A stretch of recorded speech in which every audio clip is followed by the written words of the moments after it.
What's up, everybody? We're live. Welcome to Major League Sorare. Welcome once again, my friends, to the party time that never ends. We're here. We're talking MLS live for the first time. It's a history-making situation for the show, and I'm so glad to those of you who jumped in and got in the chat already. So welcome. I am Trippin'B. I'm your host, and we're here because it's a very special reason. It's late at night on the East Coast in the U.S. It's extremely early in the morning in Europe. So why are we doing this? Who even knows? But we decided to go for it because if you know me, if you watch this show, if you chat with me online, you definitely know that I am front and center with my love for Charlotte FC. It's for the crown always. And that's part of my motivation for the way I build my gallery in this game. I've been lucky enough to be invited on shows, like popular Sorare shows, to talk about collecting Charlotte FC. What a dream, right? So I want to always keep that as part of my identity in the game and whatnot. And so this is a weird game week where the final game of the game week is Charlotte FC. So I said to myself, what can I do to commemorate that, make it special, and have something really cool going? And I was like, let's go live. Let's take Major League Sorare live. So we're doing that. DraftKicks is still if you have noticed, DraftKicks is still part of the show. He's still the founding member of Major League Sorare, but he is hurting for availability lately because vacation season and coaching season and driving season and tournament season and all that. But he is alive and well. I think he missed a deadline. I think he missed a game week deadline. So he's not only detached from the show, he's detached from Sorare right now, but sometimes it's good to take a break. And he was hitting podiums right before he left, and he'll probably come back recharged and ready to go and hit more podiums. So good for him. I am blessed, though, because when I decided to do this live stream, right, so I'm thinking to myself, who can do it with me? Well, I had a request. I'd been in talks with the godfather of Sorare TV, the one and only Quinny. And he'd been wanting to come on the show and guest because he's a fan of the show. And thank you, Daddy Sorare TV, for looking down on this small corner of the kingdom and taking a watchful eye on our show and appreciating it. That's great. So you want to come on? What better time than 3:30 in the morning UK time to jump in? And so I want to welcome him in right now. Quinny, come on in. He's hiding in the background, and he's going to pop in. And Quinny, hey. I'm glad your alarm clock worked, brother. I ended up just staying up in the end. Good. Got home. Good man. Thanks for having me on, by the way. What a lovely intro. Make me blush. And I definitely do not deserve it, but thanks for the kind words all the same. But yeah, long time listener, first time caller for me today. And we had to get a show done definitely this season for sure. And yeah, look forward to seeing Crypto Kicks when he comes back in town as well. But it's the end of game week for you, Trippin', and it's right. It's that special time of year where the game weeks are extra spicy. Everyone's playing. Everyone's got cards. Everything's going on. And, we've got a lot of people in the live chat joining in as well, shouting out for you and your boys. But it's not been your night so far, has it? Yeah, it's been fun. It's not been the night so far. So we're currently where we stand is halftime, down 1-0 in a cup knockout match, right? No extra time, straight to penalties if we can equalize. So we've had some good chances.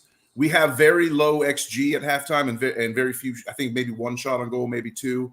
But we've been in the box. We've been creating some activity. We've also had a few let-offs. We've had a couple passages where didn't show up, gave up the goal after in the first 10 minutes, maybe in the first 6-7 minutes, I think. So that wasn't good on a wide counterattack. Charlotte has this really weird thing where the fullbacks pinch in a lot, and it's sort of like a poor man's version of what Pep Guardiola is trying to do with the City Group and everything. This guy Latanzio used to work for NYCFC, and shout out to my cat Crackers, by the way, who's joined us here in the back of the live stream. He loves to perch up there while we're going live. But Latanzio he's committed to this idea that the fullbacks sort of pinch in, and it always leaves us exposed on the wings. Yet again, we were cursed early in this match by a wide open winger with acres of space to just pick a target, and he hit it, and we're down 1-0. But so that's not good. So what happened was it is late at night. It's 10:45 here on the East Coast. So I had the coffee. Got to drink the coffee, stay up late and watch this game. After we surrendered the goal, I switched to the wine. So shout out to all of y'all out there who are up late with us and stayed up late, and we drink the vino, baby, for sure. We neck it straight from the bottle because why not, right? Predictology. That's it, man. Straight from the bottle. Yeah. Repeated and apologies. So, That's where we're at. So we'll get into some of the sweats in a minute here. My sweats were not really that impressive to begin with, and they kind of like disappeared once Kalina surrendered. There's still a couple rewards in play for me if Charlotte can get a decisive in the second half, a couple of different guys. But you mentioned the chat, and thank you to everyone who's here from the chat. Let's start giving them some love because everyone's in here dropping comments, and that's really great to see. I thought maybe no one would show up, but as someone says, as Weddenhop, is that the name, how to pronounce that? Absolute sicko behavior. That's what we're at.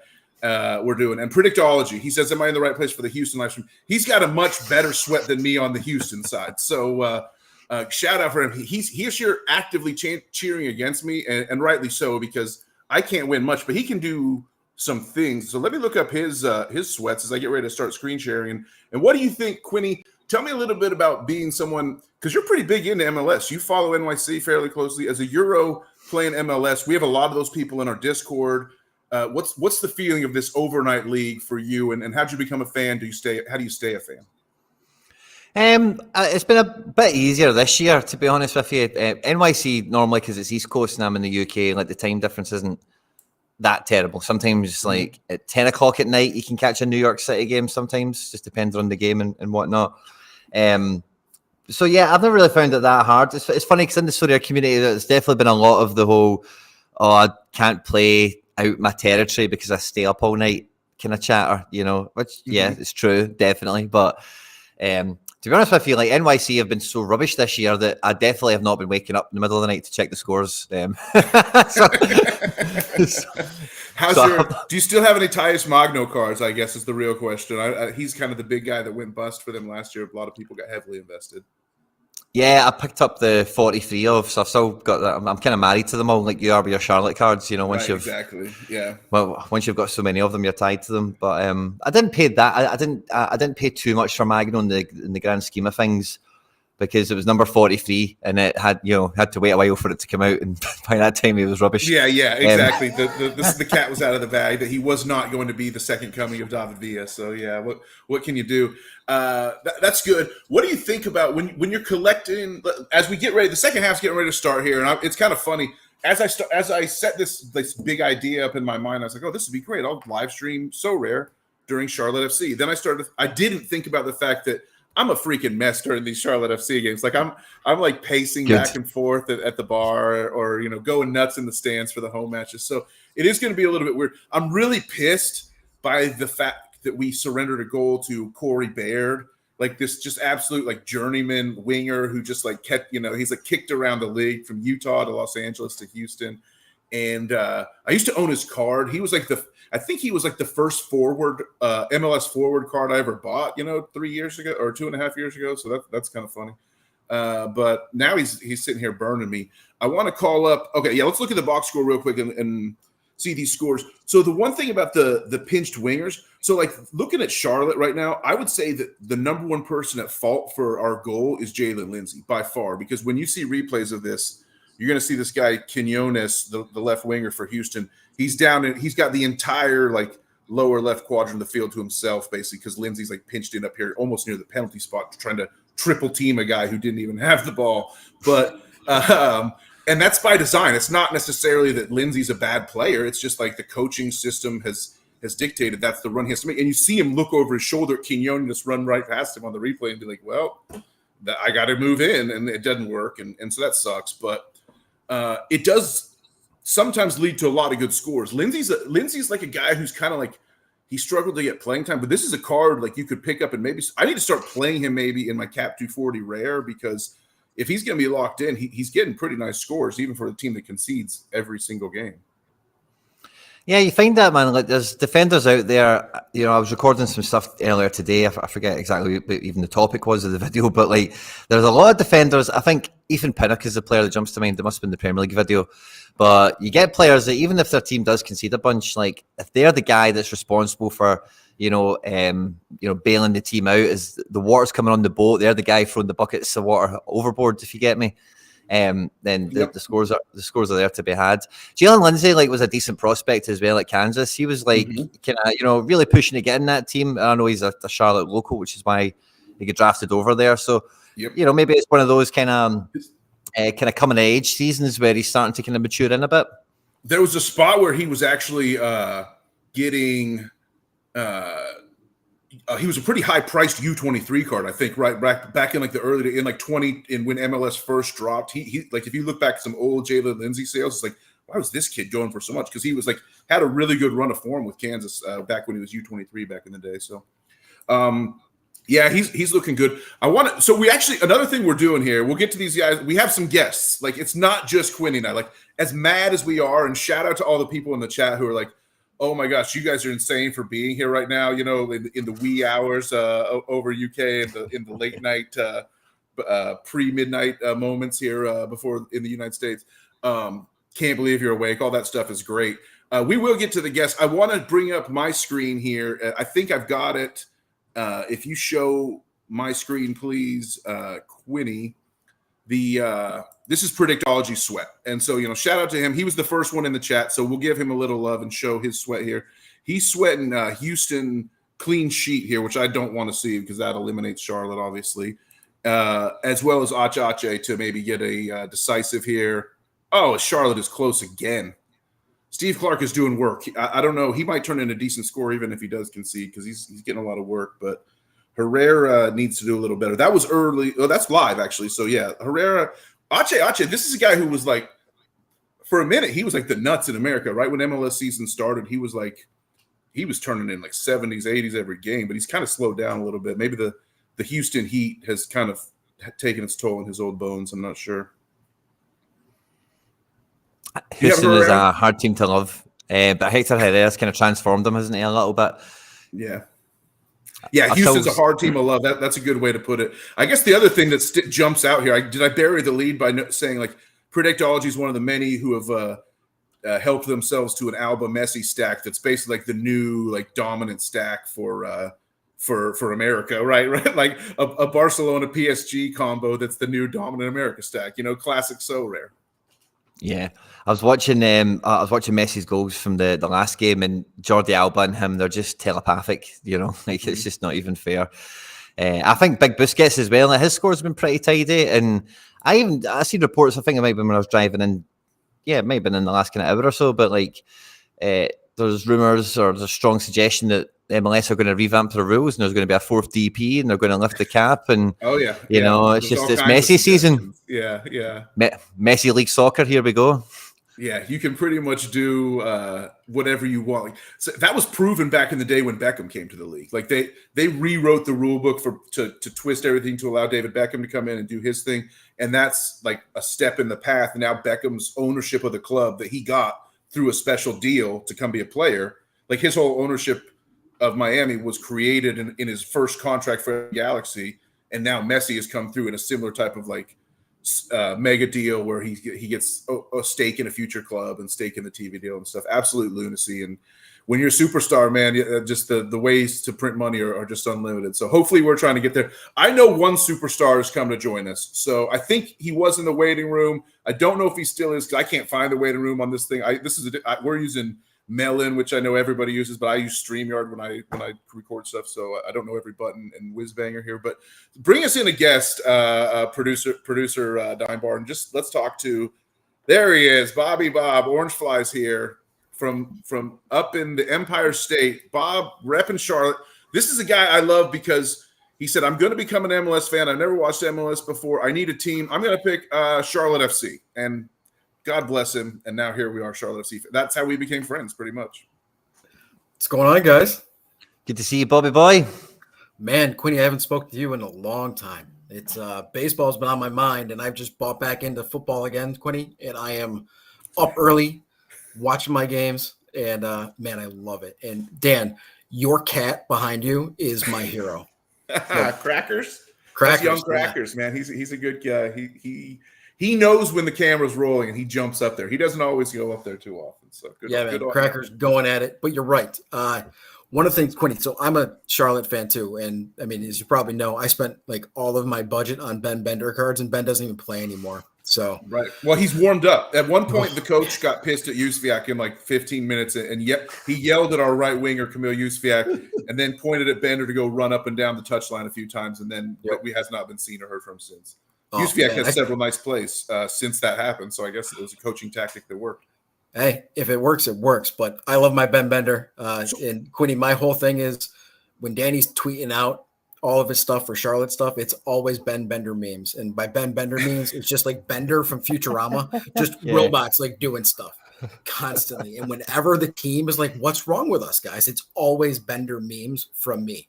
He's that guy. He's going to come in. He's going to run down the middle. He's going to create something because that's what he does. He has no business holding on to the ball or doing anything defensively, but he is going to score. So that's why we love Ben Bender. It's insane the lack of minutes Bender has gotten for this team, and it's a good card. I think he has like a year and a half left of U23, right? Or two, so I guess it'd be a year and 3/4.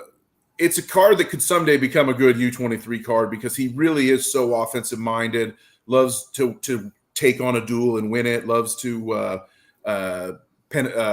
cross into the box. He loves those box entry points as well. And he just somehow always finds a way to get on the score sheet one way or another. And he's gotten better. Like his rookie year last year, he really struggled with like losing possession all the time. And this year he's much more attuned to like keeping the ball in traffic and things like that. He needs minutes. It's crazy. Charlotte's a weird team.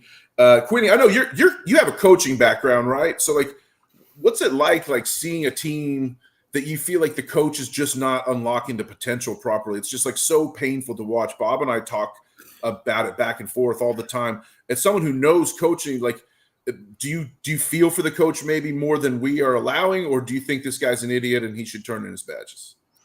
Yeah, I think it's one of those ones where, like, I've got UEFA B license, which is like you get a pro license, which is the tippy top, and you get an A and you get a B, and then you've got all the kind of ones that build up to that below it, if that makes sense. So like when you start to do your UEFA B and those kind of level of ones, the stuff they start to teach you and the stuff they start to expose you to is more in that professional kind of mindset, if you know what I mean, for like how they conduct a session, how they achieve, getting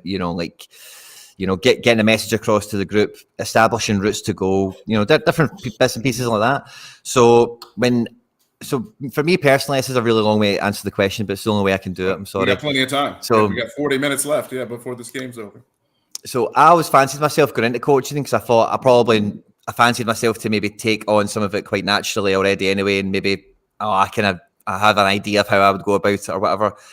And then when you go in and you learn about it, you then there's just other things that you become aware of and all the rest of it. So in the situation that you've described there, for me, normally it's more a case of I'm forever putting myself in their shoes and thinking, how can you find yourself in this position right now? Like, how are you now not selecting the guy, or why are you blatantly picking this guy all the time that's crap or whatever?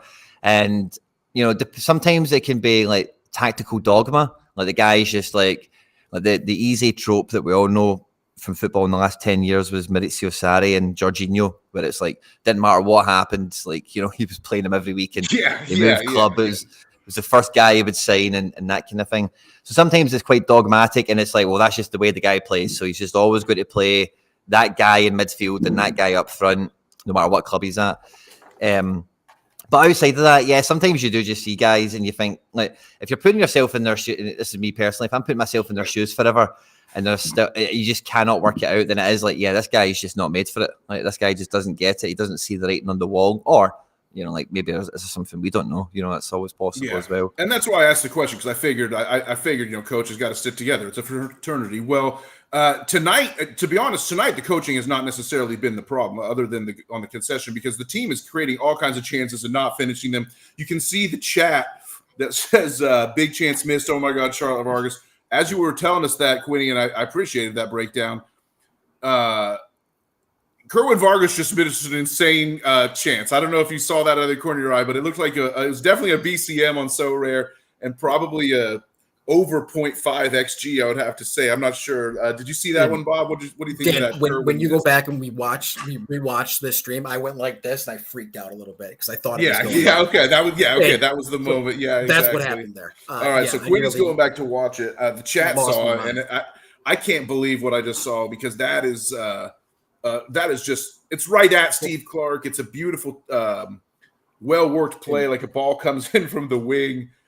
Great cross. I think it was Byrne. Was that Byrne with the cross? But it was Byrne? I mean, we need a left back at some point. Right? It was pinpoint. It might have been Lindsay. Actually, it might have been Lindsay because it's from the right Dan, side. I'm glad you brought this stuff up though, because like my question to Quinny really is like, of all of that stuff, and we see a lot of guys go different places and struggle, like as they get through, and they have to get adjusted. How much does like the team psychologist and like social psychologist like really go into it? Because like I run businesses and I work with different people, and every single person has a different mindset with what they're doing and how they're going to do it. So like sports psychology means so much when it comes into it. I don't think people talk about it enough, how much of a mind game it really is for a young guy like Ben Bender coming up, or a young guy like Big Pat coming up that is like fresh on the stage. Like there's obviously like the managers and the coaches have that like day-to-day interaction with them and they see what's going on. But the social psychology that goes into it like really blows my mind. Can you like speak to that at all, Quinny? Yeah, I think it's more modern consideration these days, like the Red Bull kind of phenomenon. Like I don't know how much of it you've followed. Like I know it's very close in America because the New York team, but like when Red Bull first kind of got themselves established, they founded their stuff with Gerard Houllier and somebody else, and there was like three of them that came together for the project, if that makes sense. And a part of it that came out initially, and I don't know how much of this they still do, right? But this is just to give you an example. Because when it comes to football, soccer, global, people come from all different parts of the world, different upbringings. You can imagine probably, even look at Red Bull, you know, they go down to the far reaches of Africa, they go all across Asia, they go to South, they bring people in from everywhere and anywhere they can, you know. So I think I think every serious club puts as much effort into it as they can. But the reality of it is like, you know, for most transfers, you're just not going to be able to do anywhere near the amount required.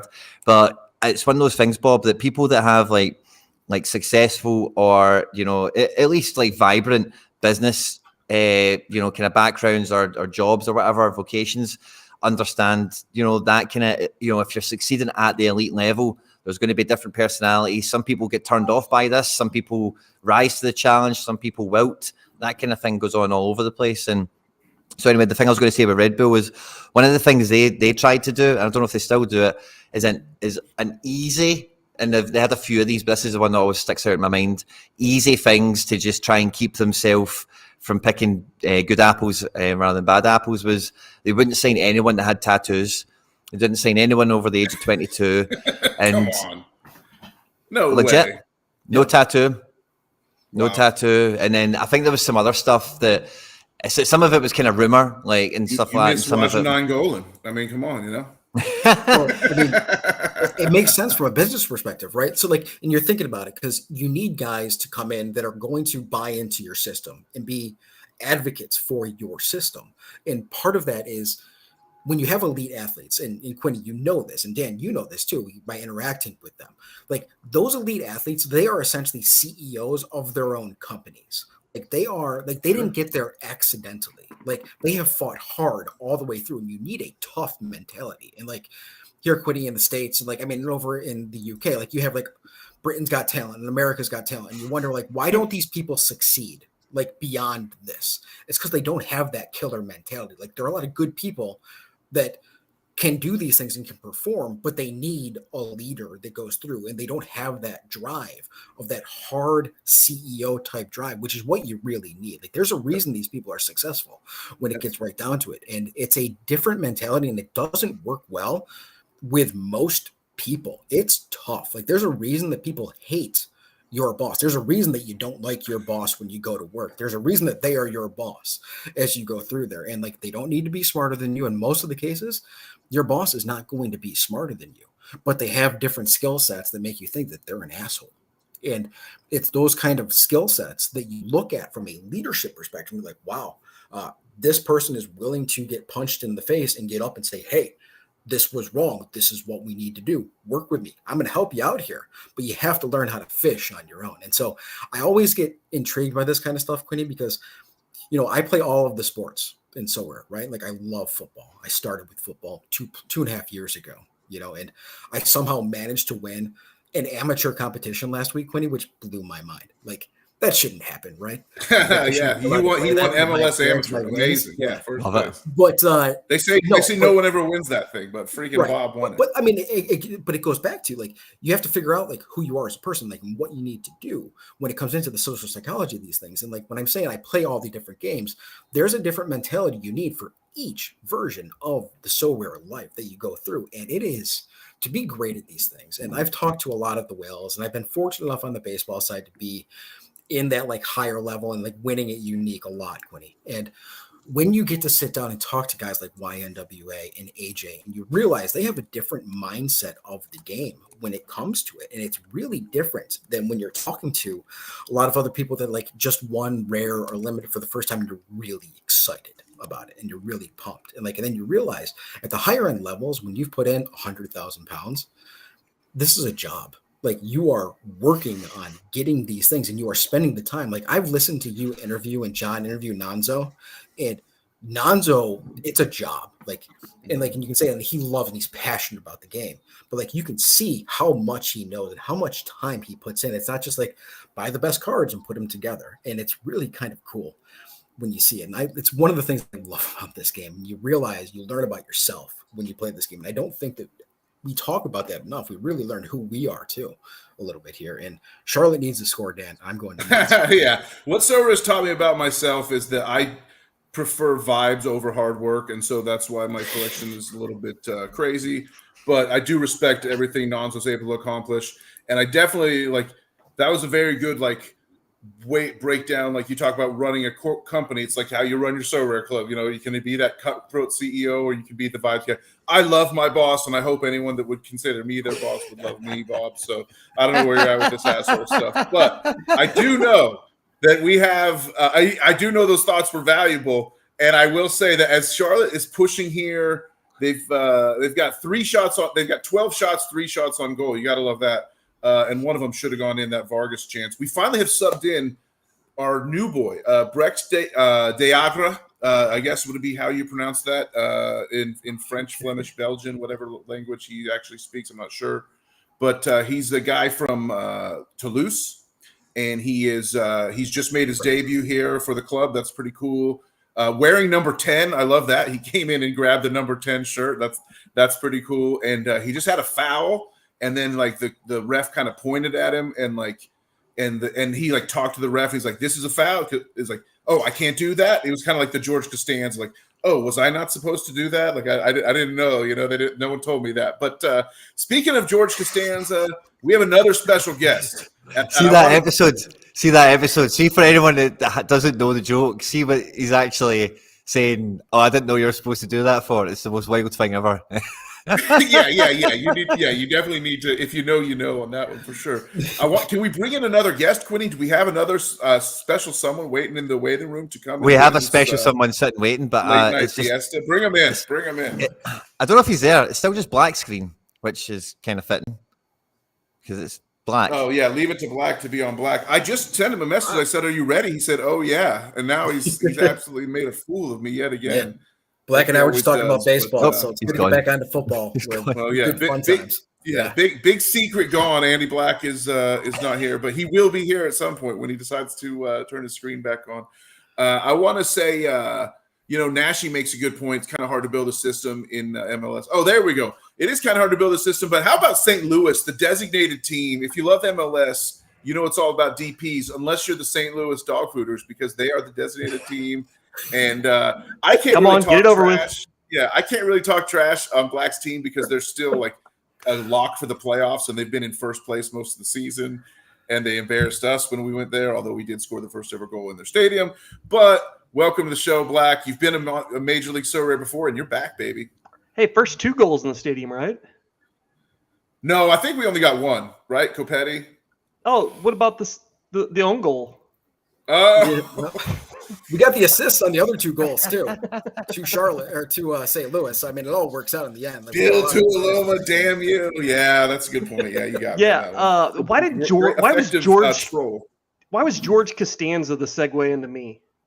Because I know you love Seinfeld, because you and I joke back and forth about Seinfeld all the time. You know, you're a fellow appreciator of the show about nothing. You know, I thought it was like I had a bald spot back here. No, I wasn't sure not what yet. was going on. You're happy. You're a family man with a great job. George is 35, unemployed, and lives with his parents. But what I want to know is, have you been drinking? Am I the only one drinking here on this cast? Like, let's go. Let's vibe it up a little bit here. We need a little more irreverence for late at night. Like Bob was taking me to a freaking corporate training seminar, and I was like, this is all great stuff. I was taking notes, but then I was like, but I got wine to drink here. You know, Wine, man, Danny. Man, you're a In man. honor You're of 40. Quinny, we have some scotch going on over here. Love it. I've got the tequila with me, but I'll be driving after this, so it is a school night. Let's bring up since my sweats are horrible. Let's look up share my screen again if you can, Quinny, and look up Predictology's score here. He's up to 24th now with the Clark clean sheet credited. I can't believe he saved that one.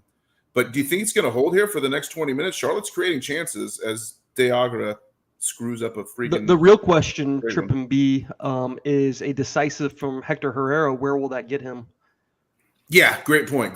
Let's look at the thing that might be. He only maxed out at second, right? Oh, that's brutal. Yeah, I think max out at second. He's going to need more, but the HH decisive probably gets him into a tier 1, right? We'd have to think. At a 0.275, only 27%. Not sure. We'll see. Maybe with the peripheral stats that come along with the decisive, like the shot on goal and everything. I don't know. I guess I should. I was nominally here to check my own sweats, right? So let's do that. See where I'm at. So this is a topic that I think everybody would have some good thoughts on. Is Bob is someone who's getting back into the game. You got into the football side of the game, and then you guys as just long timers who have just the galleries you need. What do you? Oh wow, I'm in 9th. Hey, let's go, baby. I'm in 9th top 10 America Rare Pro. Pulling a tier 2 here. Milan is just a beast. I nicked this one off of Pavel. I traded a bunch of like dead super rares and crap cards for this one. That was pretty nice. Milan is a beast. Yeah, when he was hurt, I picked him up, and he's gonna go up. Yeah, hey, if Milanda somehow sneaked a clearance off the line, I could podium here, so that's good. So actually, I do have a sweat. So sorry, Predictology. I'm gonna need a Milanda. I'm gonna need a Kalina goal Milanda assist. Is that too much to ask for? I mean, right? I don't know. No, it's definitely not too much. But the question that I mentioned was, this is the time. Like the other thing I was sweating is I have my All-Star Rare Pros where I put a couple of my European guys that I'm like kind of counting on. Like I picked up I invested in second division Europe this summer as a way to like have cards when MLS ends for cap modes and all-star modes. And this Kieran Dewsbury Hall is probably like the number one great investment I did. But I'm so stupid. Black, can you say it, please? Can you look at this lineup and say the words for me, please? Think you might have chosen the wrong captain. Yeah, wrong cap. It's better to cap the person who scores the most points, right? When someone gets 100, are you supposed to make them the captain? I'm not sure. If they're on all set pieces from either side instead of just a stupid center back, are you supposed to captain them? I forget. But so was this a known thing though? Like seriously, I won Kieran last year in limited when I was playing, and he didn't score much when he was in the prem. And I understand like we come down and like things get easier, right? But you have to find a different role in the team too. Like obviously people go out when you lose money and all that kind of stuff. There's two factors. Yeah. Was this a known thing? It was known because of Madison leaving. James Madison out puts Kieran Dewsbury Hall into the Madison role, basically. So he basically becomes James Madison. We had seen it a few times at the start of last season when Madison was hurt, that Dewsbury would be on sets. And so through playing DraftKings, I knew he was like a DraftKings GOAT for a short time while Madison was hurt. So I kind of always had him in the back of my mind as someone. But Dan, how often are we right about this? I mean, do we remember how much we loved Evander at the start of the year, and your buddy Zardes fan club completely crapped all over Evander, like all over the place. Like he was supposed to come in and be like the new Carlos Heel. They came in and like, Blanco was gone and all that kind of stuff for Portland. And like most of this stuff doesn't work out. Like we're always like gambling, like when it comes to these kind of things. And like, I'm glad that it worked out in the first week, but like, man, like is this what we're expecting? Are we expecting Leicester to run over everybody like constantly? I mean, they are the favorites to win the championship and get promoted back to Premier League. Yeah, but I mean, Norwich think, always like Norwich is going to like sneak up there and like do crazy stuff because that's what they do. I mean, they got a Scottish goalkeeper. Yeah, right, Quinny? That's Big it. old Angus. Moment of silence and drinks up. Ben Bender enters the field. Let's go for the crown, baby. Look Hey, at Bob boy. with the live reaction. I'm love excited. It. Yes. The only problem is he's subbing out Swiderski. That's not good, but Carroll subbing out for Patrick Osborne. Playing game every few days has been rough, and Carroll Swiderski plays at like 110%, like at all times. He's like his motor's always running. So we got Big Pat coming in. Big Pat can get a goal here. I know Carroll would want to take part in the shootout if it came to that, but we need to get there first. Another special guest that joined us, y'all. It's the legend himself, Sorare USA, aka Fripper, and he's looking good. He's back in the USA. And Fripp, welcome to the show, man. Another Sorare, Major League Sorare All-Star who's returned to us. Yeah, thank you. It's an honor to be back. Back in Colorado, just enjoying Leagues Cup. Great to see you all. This is awesome. So your screen is frozen, but we hear That's you. excellent. All right. But your excellent. screen is frozen on the Hold most on. amazing frame. Like I absolutely Can you please love take it. a screenshot? Yes. Yeah, there's a screenshot of you. Like Let's all do it. Let's all do it. Yeah. Oh, Make it's that the gonna- thumbnail. Make that the thumbnail for the video. Oh, we lost it. Yeah, there Oh, we go. no. Let's all Yeah. do it. That's the thumbnail of the show for sure. Yeah. Hang Let's on, go. everybody. Yeah. Who's in? Oh, Yeah. good ball. Oh man. Just Yeah, absolutely I'm- insane. But we hear you, and welcome to the show, Fripp, and welcome back to the United States, dude. This is a guy. If you're not familiar with Sorare USA's football journey around the world, it was pretty amazing. But you are finally like sort of back and ready to put some roots down in the USA, at least your version of roots. Sort of, yeah. Definitely be in Denver for the next like 3 months, and then we'll see where it takes it from there. So 3 months is good. So what have you thought about as sort of like one of the go-to MLS guys on Twitter, and just like people who play MLS so rare know they need to be following you, checking out your info and your perspective, your commentary. What have you thought of Leagues Cup, MLS versus Liga MX, and how have you liked those matchups and the sort of interesting pairings that we're getting in these brackets? it's good. It's just good culture. Let me put it that way. It's entertainment. I think the Liga MX plus MLS combo is something that, like, going towards the World Cup needs to grow anyways. So I don't really view it as like, let's say, like a measuring stick between Liga MX and MLS as much, because all games are in the US. Certain rules, certain let's call refereeing, but it's great entertainment, man. You gotta love it. Like, I watched the bunch of Miami games with my dad. We're just like sitting there yelling at like Dallas, Miami last night. Holy shit! So yeah, awesome. I was able to go to I'm see into to see Necaxa play in Charlotte, which was really cool. And Black, you went to go see Club America in St. Louis. And the funniest thing I saw was that Black and his boys who all went to the game, they started the game in St. Louis jerseys. Club America just absolutely destroyed like a sort of a rotated St. Louis side. And then the picture of y'all at the end wearing the Club America shirts just absolutely cracked me up, dude. Tell us about that night.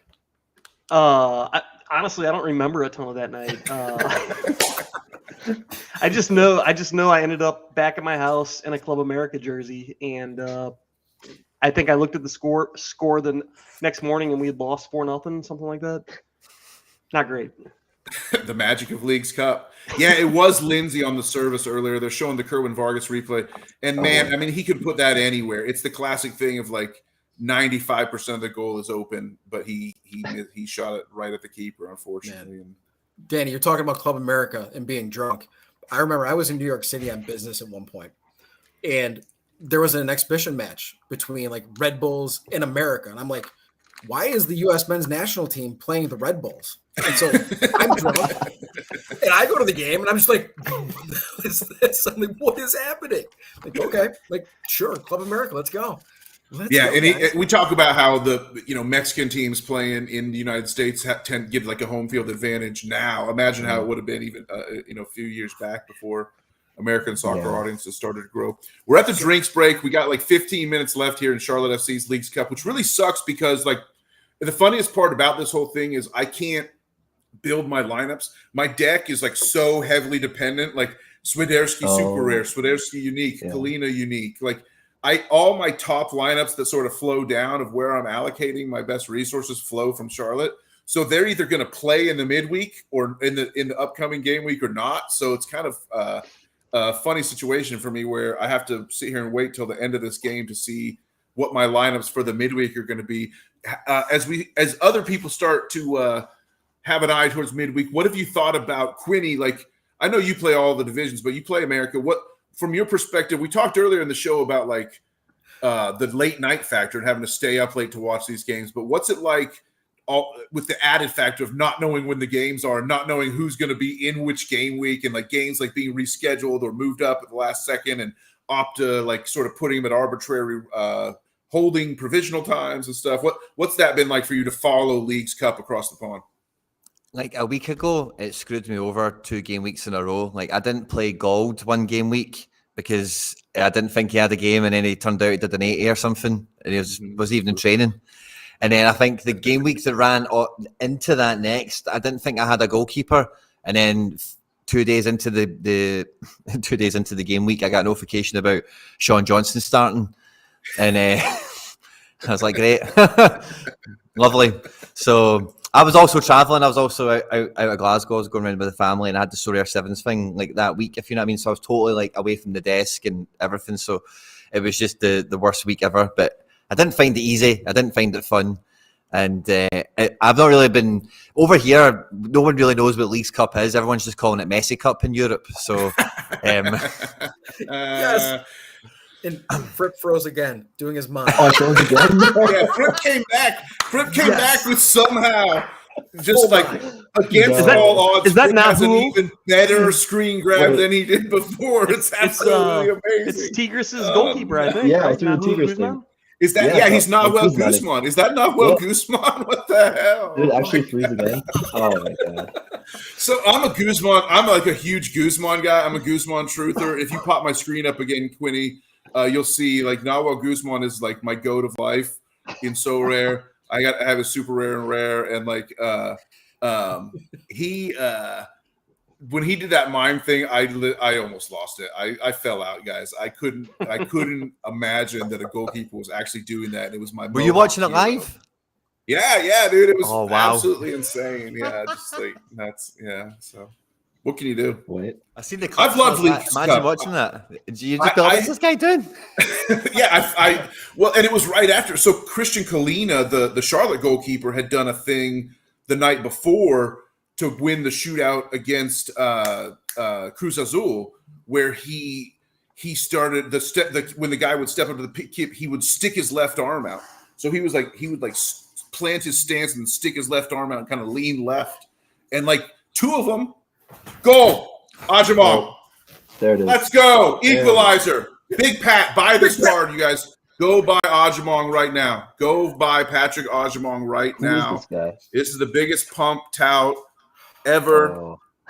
This kid is like this. Like Enzo Capetti, don't come back at this point. I got to be honest. Like Capetti's been hurt all year, like most of the year. This guy is like 6'4". He's got huge upper body. He's got twinkle toes lower body. He just made Steve Clark look like a little idiot. Sorry about it. What is Luck, Clark You see the ball from Jalen Lindsay? Over the top. Jalen Lindsay Lindsay with the dime is just so nice, dude. Lindsay, just play Jalen Lindsay every game. Keep your eyes on the team. What's going on here? Uh-oh. Goal. Oh, my God. Goal. Wait, no. Goal. 2-1. Oh Who my wants God. PKs? Do you not love Leagues Cup? How do you not like that? Are you not entertained, Leagues Cup? That was like a screw up off the kickoff. Was that Bronico that got that? No, Heads up, BB13. I thought it was an own goal. That was an own goal. That was Own fair. goal? Just like a pass in the bottom corner. Oh, That was an own goal off the kickoff. That's incredible. Own goal off the kickoff. That's that as well. Wow. I've never seen that. I think it was a second ball off the kick. It was a second ball. Yeah, like look, one. That is fantastic. 1.5, 2. Oh my Well, goodness. I'm just the only thing that shocks me is that Klaus wasn't there to tap that in, Black. I mean, what the fuck? You know? Oh. No comment. That is the luck we deserve. As Charlotte FC, we have had some horrible luck this year, and that is the luck that we deserve to get back. I'm absolutely Man, loving Ben life. Bender comes on the field, guys, and this is what happens. Elite. Bender. It's This all is Bender, what baby. happens. It's all Bender. Oh, It's all man. Bender. Now I'm getting like 50 texts. This is great. Man, I'm I might be able to absolutely sell loving that life. Super I bought for over an ETH for like 0.2 now. Oh shoot. Oh shoot. Yeah, we almost just conceded. We almost just seriously Oh, like we my goodness. concede off of a goal scored so many freaking times. Jalen Lindsay, 84. Dude, Lindsay Can't be is that- tough, dude. So last year, Lindsay's unique card came. Somebody won it, and they put it on the market. And I didn't have really. I probably could have found the money for it. Was like, I don't want to invest in this. Someone messaged me about like trying to put something together to buy it or whatever. Because my dumbass has like 4 Charlotte uniques, even though I'm not a competitive unique player, but I just have 4 Charlotte uniques. Lindsay's But, a Charlotte boy too, man. Like born and raised. wow. Like, played ODP there. Like Lindsay, man. Quinny, Lindsay actually played in. We have Olympic development programs and everything, and he played with my cousin, like my cousin's son. It's like they're best buddies as they go through. And like he just texted me, and so like I'm freaking out. I'm happy. And I live in New York. Like as Dan said, like why am I a Charlotte fan? It makes no sense. But it's Yeah. Because you just sensed that you knew that this was a club worth supporting. You know, like Listen, I didn't want to go in there and be like, Black and just like pick the team that was going to be the best, like I want to watch my team like rise up from the ashes like Phoenix, like we're fantastic. I've got like super sweat for like 10 minutes here of like trying to hold Let's lead. go. Charlotte's horrible at holding leads. Oh yeah. Are you sweating a lineup though, or is it more sweating the fact that you'll have a lineup the next game week? Exactly. I'm sweating my midweek. Like, so this is huge because if Charlotte plays in the midweek, it's like it's not quite an island game, but it's like there's only like 12, 16 really teams in action, and like or even fewer potentially, and like.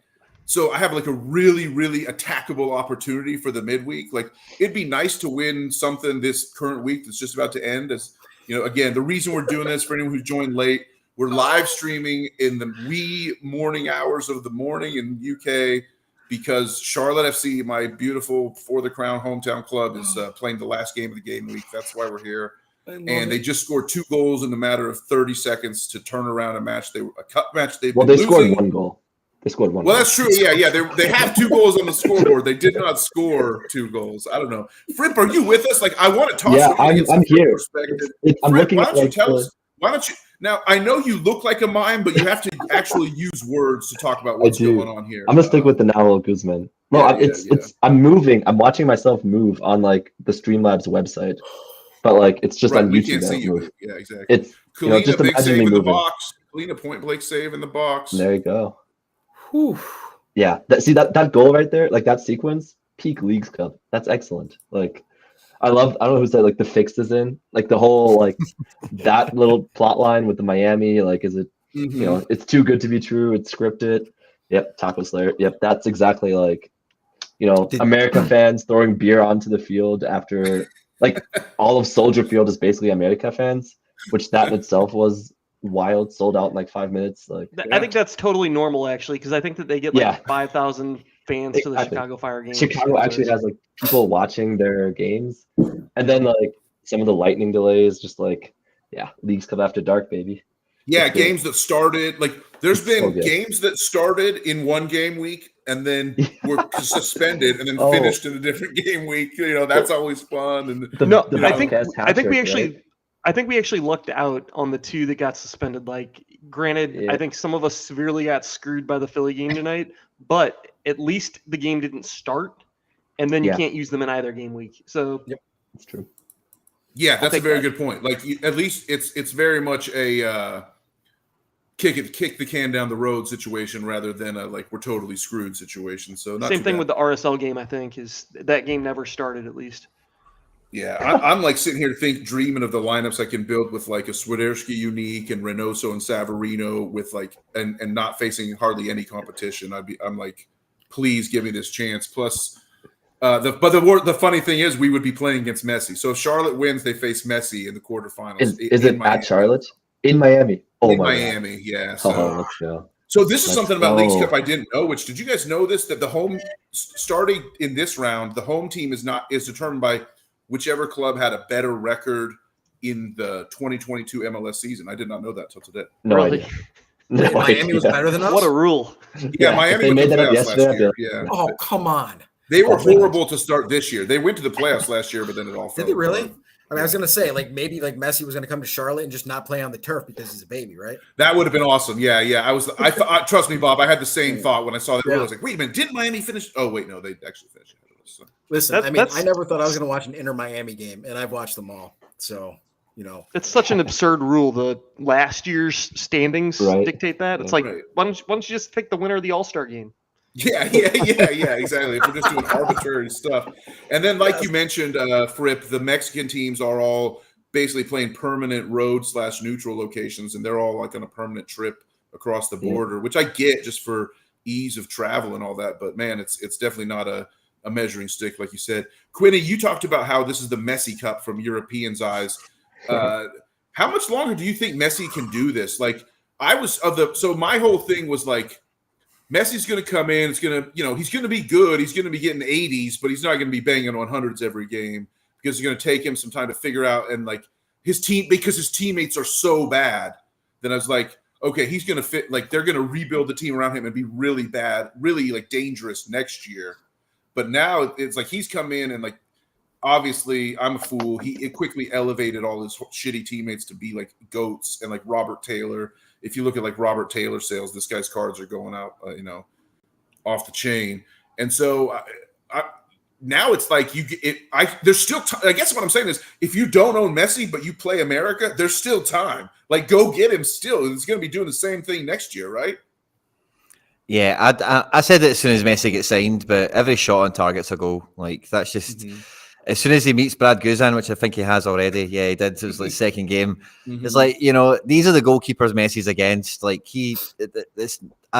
for as long as he's in MLS, I don't see this slowing down. Basically, like the AA is maybe a wee bit more than you would have expected. Like you said, Trippin', you maybe think, because it's Miami and they're so terrible, and maybe it doesn't quite smash 100s, but he is, and I How don't naive think. was I? Yeah, I mean, And he got Miami in 35 minutes, so yeah. Yeah, and Miami only get better. Like the way they're changing the rules now, they get more DPs in. Miami were getting more DPs in anyway before they were even. They've had 5 DPs forever. That team, Right. So right. They followed the rules since day one for sure. yeah. I don't know. Dan, Black, I'm of the you're a opinion that, Messi believer, right? You own him. You have 2, right? 2? Yeah. Yeah, I think the funniest thing to me is the complaints like, "Oh, why can't anybody mark this guy or why can't we stop him? Dude's banging in free kicks. I mean, mark that, right?" But also like he's done it everywhere, so like I don't know why we expect MLS teams to all of a sudden be able to mark Messi properly. That's my favorite tweet. Yeah. I've seen some funny tweets about that, like, I see the strategy of the stop Messi another tactic manager didn't work. failed to utilize the stop Messi strategy. If you could do that. Oh man. But like when Messi came, when he was announced, like before, like got like official, Miami was shit, and the roster mostly is. But then they like brought in the U20s. They brought in Busquets, Alba. Like they did more than just Messi. They basically overhauled like half their starting 11. Like.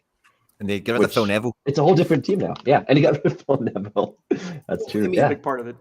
And I mean, huge. Dan, we've been dealing with it in Charlotte. Like when you have a solid foundation in the middle, like Busquets, to run everything through, your entire team changes. Like everything changes when you have a guy that knows where you're supposed to be, and then you're like, "Oh, I'm supposed to be there. I'm going to learn that next time." And like that's what you're actually seeing. You're seeing the guys go into runs that they were never doing before. They didn't even know were runs until Messi and Busquets and Alba got there, and they're just setting everybody up. I mean, at this point, everyone on Inter Miami looks like they're going to be playing in the World Cup, right? Like it's just like, and then when they get there and they play with their actual Robert coaches, they're all Taylor, gonna suck because they all suck. Robert anyway. Taylor couldn't hack it in like like semi-pro English football. You know, he was bounced out of the elite Syrian in Norway, I think, back in the day. Like he's not good, and like he looks like a world beater. He was ready to retire, and now he's like running up and down with Messi. Who I really feel great for is the kid.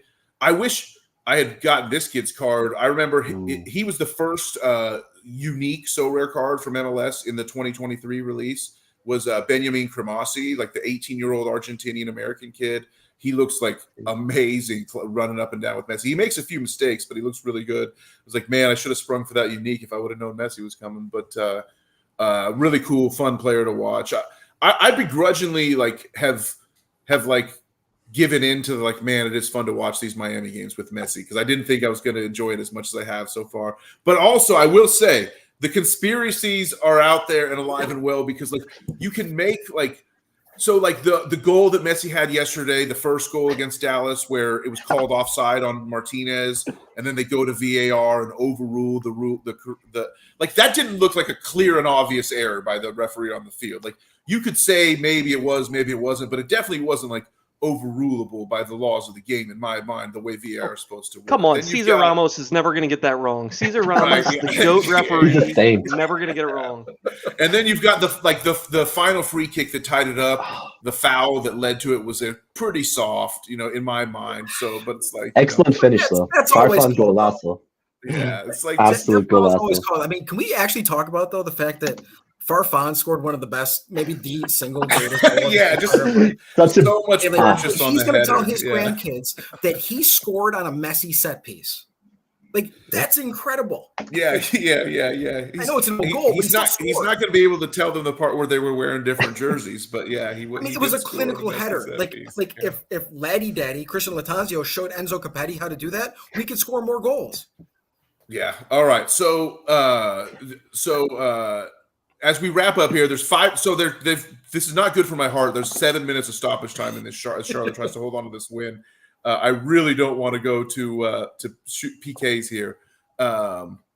Everyone in the chat, by the way, says that I'm being too salty and says Joseph was nowhere near offsides. He's clearly offside, and he's clearly in the goalkeeper's vision. It's not even close. Like the ball curls around him and goes inside the post, and the goalkeeper is got Joseph right in front of him. Doesn't matter. What I want to talk about is this is how we can be productive. Nice play, Bender. For the last few minutes of this, I want to talk about how necessary is it to go get Messi? If I don't have Messi right now in my collection, do I need to go? I know it's too late, but is it too late? Can I still go get him right now and absolve my sins? I mean, there's 4 listed. I think you can. There you go. I like not playing, they're listing. I love it. They chose to list instead of play. That's always a big choice you have to make in Sorare. There you go. Anif. I don't know. What do you think? Nashi said, the reason I'm thinking that is a good topic for discussion is Nashi quotes in the comments, not having Messi is bad for my mental health. And I'm starting to agree. I'm not sure. No, he was underneath you don't for a while. need Now he's over. Just run Enzo Capetti. You'll be good. Get discount Messi. Get Reynoso. Oh wait, Messi's a forward card, right? All of his cards are forwards. Yeah, I have Reynoso. Yeah. That's the thing. I have a Reynoso super rare, so it'd be nice to pair with Messi. Although, if there's anyone there's literally no one that I fear more going to Saudi in the coming off season than Reynoso. I'm like Reynoso is 1,000,000,000% going Saudi as soon as this MLS season's over. I'm not even. If he gets an offer, he'll do a cartwheel, wouldn't he? Yeah, not even close. So we'll see. But yeah, do you have a Messi, Quinny? No, I don't. I was going to say on the whole fixing thing, I seen a really funny clip of people that obviously aren't football fans in America talking about. Did you Black seen it? Black knows the one I'm talking about. It's so bad. Oh, it's the worst thing you've ever seen in your life, man. It's so good. The penalties. He's talking about penalties and this free kick he's taking, and then Messi's going to captain the MLS at the end of it and stuff. It's just wild. It had to be fake. But I see one thing I'll say I think is happening here is I wouldn't be surprised if there is a wee bit let's give Messi a wee bit of stat padding on the go because he has just won the World Cup. If he is, the Ballon d'Or this year might go to Messi, and Messi winning a Ballon d'Or when he lives in Miami. Right, it's probably worth a lot of money to some people. So every goal he scores and every just knocking all those statistics, just chase towards that Ballon d'Or. I wouldn't. So all those VAR calls, clear and obvious. I think they'll all be clear and obvious until the Ballon d'Or vote's done. Personally. So Can you we have a imagine little that? bit of a sweat here, gentlemen. If you can share my screen one more time here, Quinny, on the outro. Yeah. There's 1 minute left in the match, right? If Adilson Malanda can get himself a decisive, I will win Champion America Rare Pro. I mean, come on. Let's go, right? What do you Let's get want there. to do? It's 7 You got to points. manifest it. Just manifest it. Yeah, we got to manifest it. You got like I'll 3 take seconds. I'll take a goal. I'd like a clearance Oh. off the line for the vibes of it all, but we'll see. I don't know. Am I the only one seeing that in shadow? Do you guys see that screen? I see. Yeah, you're good. Okay, You cool. really Yeah, want so I think he's got a the line last and man that heart tackle in attack, Dan? a last. What's that, Bob? You really want the clearance off the line and the heart attack that goes along with it? I do. Yeah, I want. What I want to do is die on stream. I want to win America Rare Pro and die in that exact same moment on a live stream with four people scattered across the globe. I think that really couldn't get any better. My family wouldn't be too thrilled, but I could think of worse ways to go. Anyway, it looks like Charlotte is hopefully going to hold on here unless the worst happens. We're in the final seconds here. I want to thank all you guys for jumping in. I want to thank everybody in the Germ So Rare, by the way. Sorry, in the comments. He's not even in the frame of goal or the ball and trajectory. He's standing in front of the goalkeeper when the ball comes in. Watch the replay from behind. Anyway, thank you guys all. Quinny, thank you for staying up all night. Thank you to So Rare Dime Bar, the producer, who you have not seen on screen, but he's here with us. He also stayed up all night to make this happen. Bob, Andy, Fripp, you guys are the men for showing up. I wish we could have got some more diversity on this panel. I'm sorry. If you have some diversity to add to a future panel, please hit me up because I would be happy to. But as it is, we're 5 dudes sitting around talking about So Rare and having a good time. So thank you all very much for being here. And Charlotte wins. We manifested the magic, boys. When this live stream started, Charlotte was on their way out of Leagues Cup. Now we're on our way to Miami to face Messi. I'm going to give all y'all the final words, and I'm going to drink my wine. Let's go. I've had a great night. It's actually flown by. I can't believe that's never done already. It literally only feels like we've been on for 5 minutes or so. So yeah, I've had a great time. I cannot wait to the next one. I've got a little game for everybody before we leave. Yeah. Over under Messi 3 decisive actions in the game against Charlotte. Ooh, over. You. Are we counting red cards and own goals? Sure. Can I push? There's going to be 10? Is that what you're saying here, Fripp? 10? Yeah. No, Yeah, I'm just calling way over. it was known. Clearly. How are you still frozen? Yeah.